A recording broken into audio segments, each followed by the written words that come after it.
ये वाला सवाल था। Saeed the citizen of Pakistan joined the general manager on यकम October 2008। He was offered with monthly salary. तो 6 लाख को आपने मल्टीप्लाई कर देना था।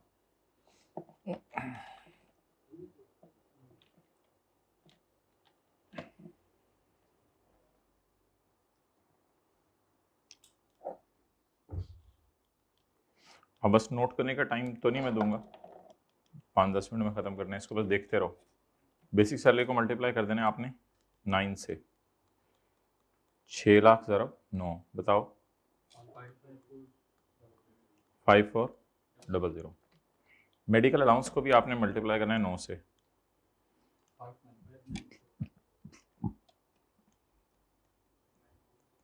जी 594। अगर सवाल में इलाज की सहूलत मुयस्सर नहीं है तो ओनली मेडिकल अलाउंस वाले सिनेरियो में इसको माफ कर देंगे up to 10% of basic salary.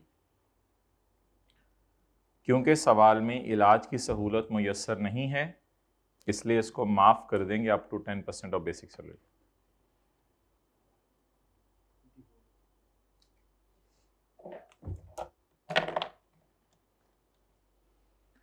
Bonus दिया गया है उसको 2 महीने की तनख्वाहें, 2 बेसिक सैलरीज, उसको 2 महीने की तनख्वाहें जो है वो बोनस के तौर पे दी गई हैं।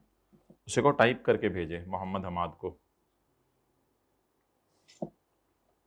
तो बोनस उसको मिला है अगले साल, इसलिए अनलकीली हम बोनस को इनकम में ऐड नहीं करेंगे क्योंकि बोनस मिला अगले साल। लेकिन एक बात का ख्याल रखिएगा, इसमें bonus equal to 2 months basic salary, यानी उसका 12 लाख बोनस है। यही मतलब बनेगा ना, 2 मंथ्स बेसिक सैलरी, 12 लाख उसका बोनस है। However, bonus was adjusted in proportion to duration of stay in the company. Bonus को एडजस्ट कर दिया गया था उसके स्टे के मुताबिक। असल में बोनस मिलता है साल में कोई 1 दफा या 2 दफा। अब साल जो लोग काम करते रहे उनको हमने कहा कि आपको 2 तनख्वाहें बोनस के तौर पे देंगे। लोगों ने एतराज किया, लोगों ने कहा यार ये क्या तरीका हुआ, 2 तनख्वाहें बोनस में देंगे, ये तो बड़ा पुराना एम्प्लॉय नहीं है, ये तो नया नया एम्प्लॉय है, तो ये नहीं, इसको बोनस नहीं मिल सकता, सॉरी। एम्प्लॉयर ने कहा चलो ऐसा करते हैं, इसका बोनस बनता कितना है। हमने कहा जी इसका बोनस बनता है 12 लाख। ये 12 लाख कैसे आया, 600 ज़रब 2, 12 लाख। उसने कहा इसके स्टे के प्रोपोर्शन से एडजस्ट कर देते हैं। तो अगर ये 12 महीने नौकरी करता तो 1200 मिलता, इसने नौकरी ही हमारे साल 9 महीने की, इसलिए लोग एतराज कर रहे हैं कि इसको सारा बोनस ना दें, इसको सिर्फ 9/12 बोनस दें। अब इसका मतलब ये नहीं है कि ये कोई जनरल रूल है। अगर एम्प्लॉयर सखी है और एम्प्लॉयर कहता है तुम चाहे 1 अक्टूबर 2008 को भी हमारे पास आए हो, तुम्हें 2 तनख्वाहें मैं बोनस में देता हूं, कोई मसला नहीं, फिर आप 2 तनख्वाहें बेशक बोनस में ऐड कर दीजिएगा। लेकिन अभी सवाल वाला बड़ा कंजूस है, कहता है कि यार बोनस तुम्हें उतना ही मिलेगा जितना अरसा तुमने हमारे पास काम किया है। उसने कहा यार काम तो मैंने 9 महीने किया है। उन्होंने कहा ये बोनस तो उसको मिलना था जो पूरा साल काम करे, तुम्हें तो बस हम इतना ही बोनस दे सकते हैं। अब 900 की फिगर निकाल के आगे लिखें, अगर बोनस हमारे साल मिलता तो 900 ऐड करते, लेकिन वो मिला ही अगले साल। अब क्या करें, पहले ये फिगर निकालें। बोनस बनता कितना है इसका, 1200, 900, 900।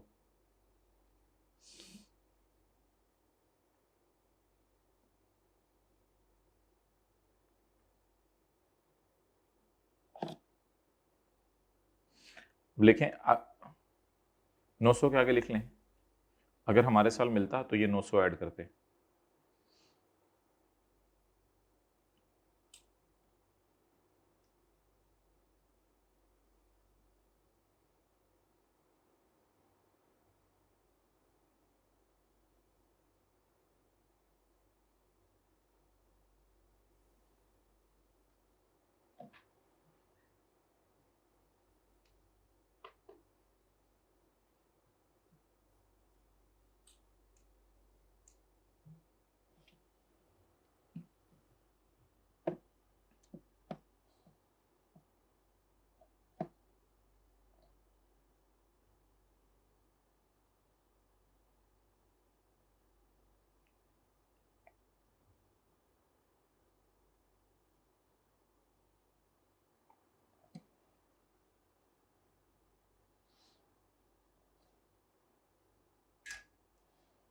ओके,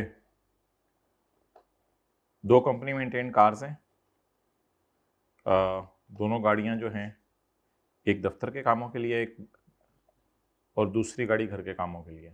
अब ये नहीं है कि पार्टली बिजनेस पार्टली प्राइवेट, गाड़ियां ही दो मिली हैं। तो अब जो ऑफिशियल पर्पस के लिए गाड़ी है उसको कुछ भी नहीं करेंगे, और जो पर्सनल पर्पस के लिए गाड़ी है 19 लाख ज़रब 10% ज़रब 9/12, क्योंकि हमने नौकरी ही शुरू की है 1 अक्टूबर को। 1425 142.5 free lunch from restaurant owned by director. The fair market value of food provided to him was 80. अच्छा जी, पॉज करना।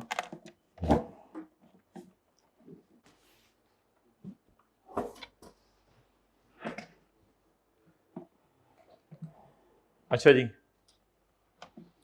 बताएं जी, क्या ये एम्प्लॉयर हमारा जो है वो फार्मा की कंपनी है या होटल है? होटल या रेस्टोरेंट तो नहीं है। होटल या रेस्टोरेंट अगर अपने एम्प्लॉयज़ को ड्यूटी आवर्स में खाना खिलाए तो उसे क्या करते हैं? माफ़ करते हैं। ये होटल या रेस्टोरेंट खाना खिला रहा है या हमारे डायरेक्टर के रेस्टोरेंट में जाके वो खाना खा रहा है? हमारे डायरेक्टर का। अब कुछ बच्चे आके आर्गुमेंट लेते हैं कि ये जो इसको बेनिफिट मिला ना, ये इसको डायरेक्टली एम्प्लॉयर की तरफ से बेनिफिट नहीं मिला। किसी हद तक बात ठीक भी है कि हारिस फार्मा लिमिटेड ने ये बेनिफिट नहीं दिया, ये बेनिफिट तो डायरेक्टर ने दिया। उसके डायरेक्टर ने कहा यार मेरे में, लेकिन अब ज़्यादा थीम यही चलती है कि असल में डायरेक्टर्स ही बिजनेस के ओनर्स हैं। तो अगर ये इधर नौकरी ना कर रहा होता तो डायरेक्टर सारी कंपनी, आप पीटीसीएल के डायरेक्टर्स का कोई और होटल है तो वो आप लोगों को वहाँ खाना खाने देंगे? कभी भी नहीं। वो हाँ, अगर अपने एम्प्लॉयज़ को खाना खाने दें उनकी मर्जी है। तो ये बेनिफिट शायद इस वजह से मिला है कि ये यहाँ पे एम्प्लॉई है, तो वरना इसको ये बेनिफिट कभी भी ना मिलता। डेट्स वाई इसको फिर सैलरी में ऐड करेंगे। जी कितना?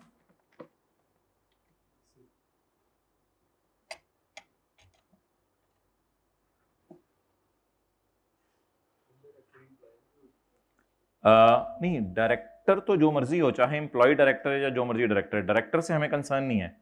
हमें इस चीज से कंसर्न है कि ये जो हमारे एम्प्लॉय को खाना मिल रहा है, इसको एम्प्लॉयर एम्प्लॉय रिलेशन की वजह से खाना मिल रहा है या इसको किसी और वजह से खाना मिल रहा है। और अगर ये रेस्टोरेंट होता और ड्यूटी आवर्स के अंदर इसको खाना मिलता फिर तो वो माफ था, लेकिन अभी जो है वो इसको इधर नौकरी करने की वजह से ये लोग मुफ्त खाना खिला दें या डायरेक्टर मुफ्त खाना खिला दे। हम तो यही कह सकते हैं कि कंपनी और डायरेक्टर सॉर्ट ऑफ एक ही थिंग है, क्योंकि डायरेक्टर्स ही तो कंपनी को चला रहे होते हैं, तो कंपनी के ये मालिकान है, तो कंपनी के मालिकान ने बेनिफिट दिया एक तरह का।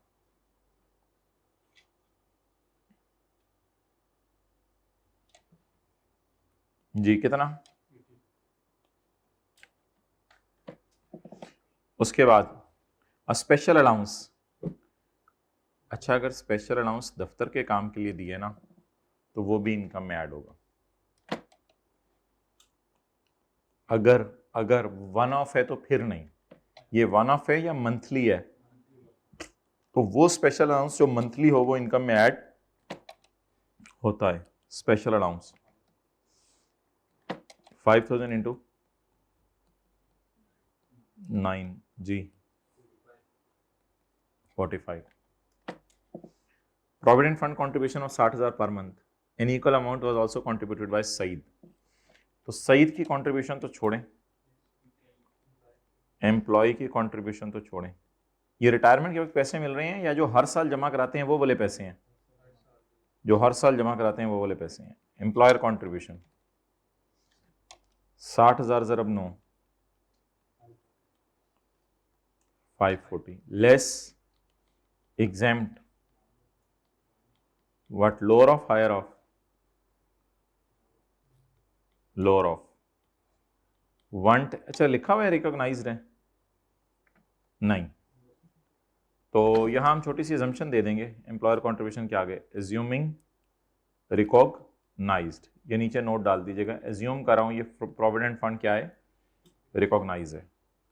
1/10 of basic salary plus dearness allowance, dearness allowance सवाल में नहीं है।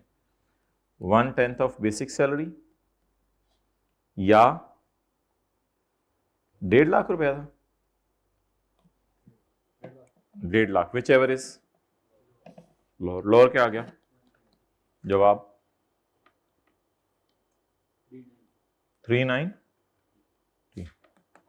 इसका टोटल कर लीजिएगा। क्लास खत्म हुई, अगले सफ़े वाली एडजस्टमेंट जो है वो मैंने क्लास में करानी है प्रॉपर, जब पूरी क्लास बैठी होगी, क्योंकि वो बड़ा हमारा मेन कॉन्सेप्ट है, ये वाला पॉइंट 1। ठीक है, माजरत थोड़ी देर के लिए बुलाने के लिए।